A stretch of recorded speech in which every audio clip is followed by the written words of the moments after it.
Prečo muži nemajú radi stíhačky? Čiže ženy, ktoré ich neustále uháňajú alebo kontrolujú.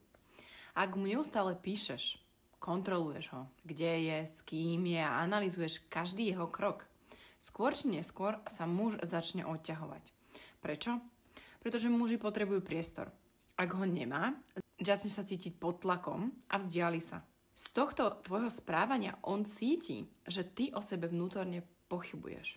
A ak sa neustále uisťuješ, že je všetko v poriadku, začne to vnímať ako neistotu a jeho príťažlivosť k tebe slabne. Za ďalšie má pocit, že mu neveríš. Ak ho podvedome staviaš do pozície ako niekoho, komu sa nedá veriť, vzťah sa pre neho stáva viac povinnosťou, než prirodzenou túžbou.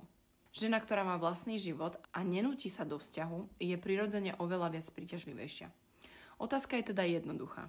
Chceš byť ženou, za ktorou sa muž neustále vracia? Sebavedomá za jeden deň ti pomôže preprogramovať tvoje myslenie tak, aby si sa cítila sebaistá, uvoľnená a prirodzene príťažlivá. Odkaz na tento program nájdeš v bio.